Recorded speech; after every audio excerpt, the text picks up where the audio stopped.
Early 19th century में जब सारी की सारी बियर की कंपनी चिल्ला रही थी कि हमारी बियर सबसे ज्यादा प्योर है, दुनिया की बेस्ट, सबसे सस्ते प्राइस में अवेलेबल है, तब श्लिट्ज बियर की कंपनी को प्रमोट करने का काम दिया गया मिस्टर क्लॉड सी हॉपकिंस को। मिस्टर हॉपकिंस बियर बनाने वाली कंपनी में गए और वहां पे उन्होंने देखा कि बड़े बड़े शीशे के कमरों में बहुत सारी पाइप्स लगी हैं और हर पाइप में से एक एक बियर की बूंद टपक रही है और उन्हें इकट्ठा किया जा रहा है। उन्हें बताया गया कि वो सारे के सारे कमरे फिल्टर्ड एयर से भरे हैं ताकि बियर को बहुत प्योरिटी में ठंडा किया जा सके। उन्होंने देखा कि बियर को फिल्टर करने के लिए वहां पर हाईएस्ट क्वालिटी के वुड फिल्टर्स लगाए गए हैं। हर पंप और पाइप दिन में 2 बार अच्छे तरीके से धोआ जाता और हर बियर की बोतल मशीन से 4 बार धोई जाती।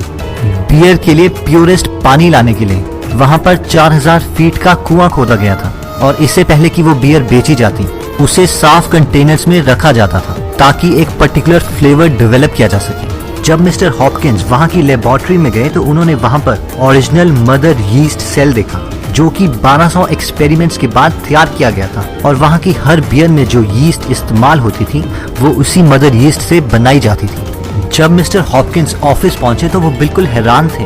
उन्होंने पूछा, आप ये सारी बात पब्लिक को बताते क्यों नहीं हैं? सिर्फ ये क्यों चिल्लाते रहते हैं कि हमारी बियर प्योर है, हमारी बियर प्योर है? उन्हें रीजंस क्यों नहीं बताते? इस पर ऑफिशियल्स ने कहा, लेकिन क्यों? ये तो वही प्रोसेस है ना जो बाकी सारे कंपटीटर्स यूज करते हैं, इसके बिना तो कोई अच्छी बियर बन ही नहीं सकती। इस पर हॉपकिंस ने कहा, लेकिन आपके कंपटीटर्स तो ये सारी बातें पब्लिक को नहीं बता रहे।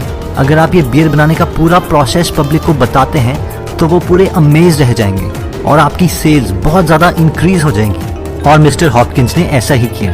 उन्होंने एक एडवर्टाइजिंग तैयार करी जिसमें श्लिट्ज बियर बनाने का पूरा प्रोसेस दिया गया था। जब बाकी सारे लोग प्योर प्योर चिल्ला रहे थे तो उन्होंने उस प्योरिटी को एक पूरा मीनिंग दे दिया और थोड़े ही महीनों में श्लिट्ज बियर को 5th नंबर से नंबर 1 पे ले आए। दोस्तों, जो नंबर 1 चीज सक्सेसफुल बिजनेसमैन करते हैं वो है बीइंग स्पेसिफिक। अगर आप ऐसी स्टेटमेंट्स बोलते हैं, हमारा बेस्ट प्रोडक्ट है, सबसे सुप्रीम क्वालिटी है, सबसे सस्ता है मार्केट में, तो ये दिखाता है लूजनेस ऑफ एक्सप्रेशंस, यानी आपके पास कोई ठोस नंबर नहीं है, कोई डेटा नहीं है, फिगर नहीं है, जिसकी वजह से ज्यादातर लोगों को ये लगेगा कि आप चीज को बढ़ा चढ़ा के बता रहे हैं और उन्हें सच्चाई नहीं बता रहे। अब ये 2 मार्केटर्स की स्टेटमेंट्स कंसीडर कीजिए। पहला बोलता है, हमने अपने प्राइस कम कर दिए हैं। दूसरा बोलता है, हमने अपने प्राइस 25% कम कर दिए हैं। पहला मार्केटर बोलता है, एलईडी के बल्ब इनकैंडेसेंट बल्ब से बहुत ज्यादा चलते हैं। दूसरा मार्केटर बोलता है, इनकैंडेसेंट बल्ब जहां पे 1200 घंटे चलते हैं वहीं पर एलईडी के बल्ब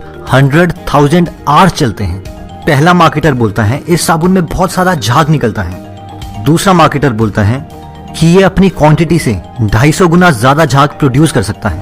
पहला मार्केटर बोलता है, हमने बहुत सारे एक्सपेरिमेंट्स करने के बाद ये चीज प्रोड्यूस करी। दूसरा मार्केटर बोलता है, हमने 130 एक्सपेरिमेंट्स के बाद ये प्रोडक्ट डेवलप किया।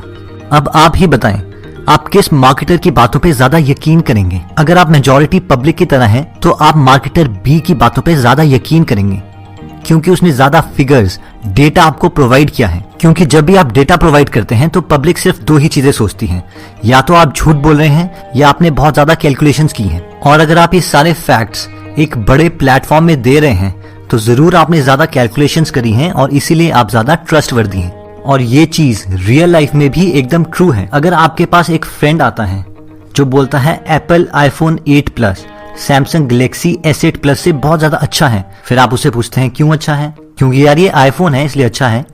ये कोई स्पेसिफिक रीजन नहीं हुआ और शायद आप इनकी बात पे उतना विश्वास भी ना करें। लेकिन अगर आपके पास एक दूसरा फ्रेंड आता है, वो बोलता है कि सैमसंग गैलेक्सी S8 प्लस में ऑक्टा कोर प्रोसेसर है जबकि आईफोन 8 में हेक्सा कोर है।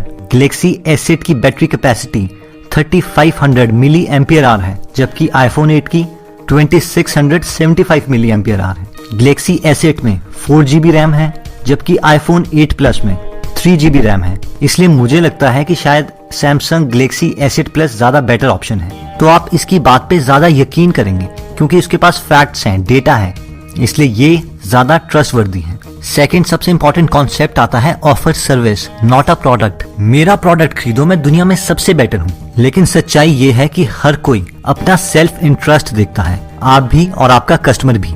एक रियल बिजनेसमैन कभी भी अपने प्रोडक्ट के बारे में बात नहीं करेगा। वो हमेशा कस्टमर की साइड से बात करता है। उस कस्टमर को उसके प्रोडक्ट से क्या फायदे मिल सकते हैं, हमेशा उसके बारे में बात करता है। कई बार तो वो अपने प्रोडक्ट का प्राइस भी नहीं बताता। ज्यादातर केसेस में स्टार्टिंग में वो अपने प्रोडक्ट को फ्री में अपने कस्टमर को दे देता है ताकि वो उनके फायदों को समझ सके और उस प्रोडक्ट के फायदे अपने कस्टमर को बताता है, जिसकी वजह से कस्टमर का नेचुरल नेक्स्ट स्टेप उस प्रोडक्ट को खरीदना बन जाता है। एक बहुत ही सक्सेसफुल ब्रश सेल्समैन अपनी सक्सेस का सीक्रेट बताते हैं कि वो हमेशा घर जाते हैं और हाउसवाइफ्स को बोलते हैं कि यहाँ पर मैं आपको एक फ्री सैंपल देने आया हूँ, तो आप अपने पसंद का कोई भी ब्रश चूज कर सकती हैं। इससे उस सेल्समैन को हाउसवाइफ्स की अटेंशन मिल जाती है। अब जैसे ही हाउसवाइफ एक ब्रश उठाती है तो वहाँ पे बहुत सारे कलर्स अवेलेबल हैं जो उसे पसंद आ जाते हैं और फाइनली उस सेल्समैन को ऑर्डर्स मिल जाते हैं। वैसे ही एक और केस में पहला मार्केटर बोलता है, आप इस मोटर को ले जाइए, अगर एक हफ्ते के बाद आपको पसंद नहीं आया तो आप अपने पैसे वापस ले सकते हैं। लेकिन दूसरा सेल्समैन बोलता है, आप इस मोटर को एक हफ्ते के लिए इस्तेमाल कर लीजिए, मैं एक हफ्ते के बाद आऊंगा, अगर आपको ये पसंद आएगा तभी मुझे पैसे देना। और ऑब्वियसली वो सेकंड सेल्समैन उस मार्केट को डोमिनेट कर देता है। आप इस स्ट्रेटेजी को जियो की सर्विस के साथ कंपेयर कर सकते हैं, जहां पर जियो ने स्टार्टिंग में सबको फ्री सिम दिए और फ्री इंटरनेट डेटा अवेलेबल करवाया, और कुछ महीने के बाद जब लोगों को उनकी सर्विस पसंद आ गई तो जियो को बहुत सारे पेड कस्टमर्स मिल गए और फाइनली जियो ने सारी मार्केट को डोमिनेट कर दिया। दोस्तों, नेक्स्ट इंपॉर्टेंट पॉइंट आता है इंफॉर्मेशन। एक सीरियस बिजनेसमैन को अपनी फील्ड के बारे में पूरी नॉलेज होनी चाहिए। कई बार तो आपको हफ्तों तक एक टॉपिक के बारे में पढ़ना पड़ सकता है और शायद फिर आपको एक ऐसी बात के बारे में पता चल जाए जो आपको सारा बिजनेस लाके देगी। एक बार मिस्टर हॉपकिंस के पास उनके फ्रेंड आए और वो एक प्रोडक्ट बेचना चाहते थे। वो प्रोडक्ट एक टूथपेस्ट था जिसका नाम उन्होंने पेप्सोडेंट रखा था। उस वक्त हर टूथपेस्ट 25 सेंट्स में बिक रहा था, लेकिन पेप्सोडेंट के ओनर्स चाहते थे कि उनका प्रोडक्ट 50 सेंट्स पर बिके। मिस्टर हॉपकिंस ने दांतों के बारे में पढ़ना स्टार्ट किया। वो एक के बाद एक बुक पढ़ने लग गए। फिर हफ्तों के बाद अचानक उन्हें एक बुक के बीच में दांतों की एक बीमारी के बारे में पता चला जिसका नाम था म्यूसिन प्लेग। उन्हें ये बहुत इंटरेस्टिंग चीज लगी और इस चीज को अपने प्रोडक्ट की प्रमोशन के लिए इस्तेमाल करने के लिए सोचा। लेकिन और इन्फॉर्मेशन कलेक्ट करने पर उन्हें दो और इम्पोर्टेंट चीजों के बारे में पता चला। पहला, लोग किसी होने वाली ट्रबल को प्रिवेंट करने के लिए बहुत कम एक्शन लेते हैं, लेकिन अगर उन्हें कोई ट्रबल हो गई है तो उसके क्योर के लिए वो बहुत ज्यादा एक्शन लेंगे। और दूसरा, लोग ज्यादा सक्सेसफुल, ज्यादा हैप्पीनेस, ज्यादा खूबसूरत दिखने में ज्यादा एक्शन लेते हैं। अब इन तीनों इंफॉर्मेशन को मिलके मिस्टर हॉपकिंस ने एक एडवर्टाइजमेंट डिजाइन की। पूरे एडवर्टाइजिंग कैंपेन में मिस्टर हॉपकिंस ने ब्यूटी को मेन ऑब्जेक्टिव रखा। हर जगह खूबसूरत लोग खूबसूरत दांतों के साथ नजर आए। किसी भी नेगेटिव इंफॉर्मेशन को प्रमोट नहीं किया गया था। एक नेगेटिव चीज जो मिस्टर हॉपकिंस को अपनी रिसर्च के दौरान पता चली थी वो थी म्यूसिन प्लेग, लेकिन इसे भी एक पॉजिटिव पॉइंट में कन्वर्ट कर दिया गया। मिस्टर हॉपकिंस ने इसे फिल्म का नाम दिया। ये फिल्म हमारे दांतों पर होती है और जब भी हम जीभ से अपने दांतों को छूते हैं तो हम इस फिल्म को महसूस कर सकते हैं। और उन्होंने अपने कस्टमर्स को कन्विंस कर दिया था कि जब भी वो पेप्सोडेंट यूज करेंगे वो इस फिल्म को साफ कर सकते हैं और एक खूबसूरत दांत पा सकते हैं। इसकी मदद से मिस्टर हॉपकिंस ने एक बहुत ही पावरफुल हैबिट लूप बनाया। एक हैबिट लूप में 3 पार्ट्स होते हैं। क्यू, कोई ऐसी चीज जो आपको प्रोडक्ट यूज करने के लिए मजबूर करती है। सेकंड, एक्शन, उस क्यू की वजह से आप कोई एक्शन लेते हैं यानी कोई काम करते हैं। और फाइनली रिवॉर्ड, जिसकी वजह से आपको रिवॉर्ड मिलता है। तो इस कैंपेन में क्यू था हमारे दांतों पे फिल्म। जब भी कोई इंसान जीभ से अपने दांत टच करेगा तो उसे उस फिल्म की याद आएगी जिससे वो एक्शन लेगा, और वो एक्शन है पेप्सोडेंट टूथपेस्ट यूज करना। और फाइनली रिवॉर्ड, वो रिवॉर्ड था खूबसूरत दांत। इस सेम कैंपेन को 17 भाषाओं में 52 देशों में दिखाया गया और कुछ ही सालों में पेप्सोडेंट एक नंबर 1 टूथपेस्ट बन गया। और ये वही प्रोडक्ट है जिसे कुछ साल पहले सिर्फ 2 लोग जानते थे, मिस्टर हॉपकिंस और पेप्सोडेंट के ओनर्स। दोस्तों, जब भी आप कोई एडवर्टाइजमेंट देखते हैं या कोई बोर्ड देखते हैं तो उसमें बहुत सिंपल मैसेज लिखा हो सकता है और एक लेमैन को लग सकता है कि ये क्या है, इससे अच्छा मैसेज तो मैं लिख देता। लेकिन उस सिंपल मैसेज के लिए एक सक्सेसफुल बिजनेसमैन ने हफ्तों या महीनों लगाए हो सकते हैं, और वो एक सिंपल मैसेज उस बिजनेसमैन को उसकी मैक्सिमम सेल्स दिलवा रहा होता है।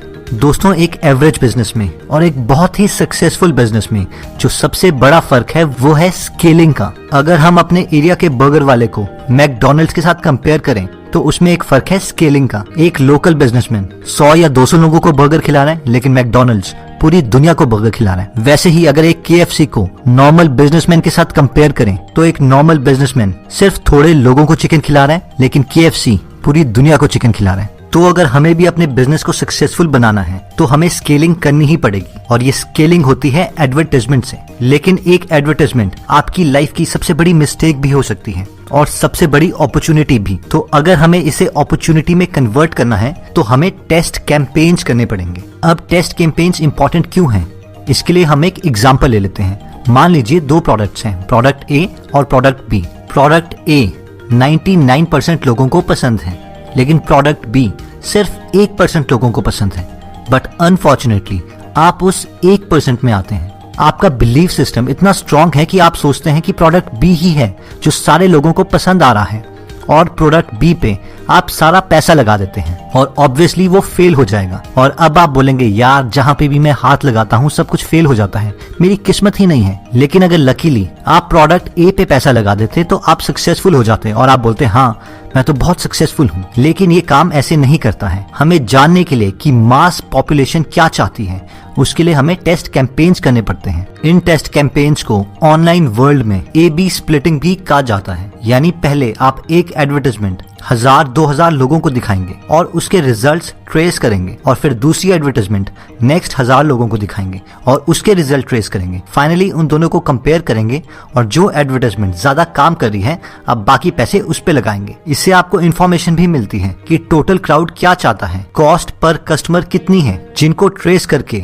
आप अपने प्रोडक्ट को इम्प्रूव कर सकते हैं और उसी तरीके से आप अपना प्राइस भी डिसाइड कर सकते हैं। दोस्तों, मैंने ये सारी बातें आपको क्लॉड C. हॉपकिंस की book my life in advertising और उनकी सेकंड बुक साइंटिफिक एडवर्टाइजिंग से बताई है। तो अगर आपको ये दोनों बुक एक ही पैकेज में चाहिए तो डिस्क्रिप्शन में दिए हुए लिंक पे जाके आप ये बुक खरीद सकते हैं। दोस्तों, कमेंट सेक्शन में आप बता सकते हैं कि आप नेक्स्ट वीडियो किस टॉपिक पर चाहते हैं, ताकि हमें भी फीडबैक मिले और उसी टॉपिक्स को हम कवर करें। इस चैनल को जरूर सब्सक्राइब कर लीजिए और बेल का बटन दबा दीजिए ताकि आप ऐसी नॉलेजेबल वीडियोस कभी मिस ना करें। और इस वीडियो को लाइक जरूर कीजिएगा ताकि हमारा कॉन्फिडेंस बढ़े। और अगर आपके साथ कोई इंसान है जो आपको लगता है कि आपका बिजनेस पार्टनर बन सकता है, या कोई फैमिली मेंबर है जो बिजनेस में इंटरेस्टेड है, तो उनके साथ ये वीडियो जरूर शेयर कीजिएगा।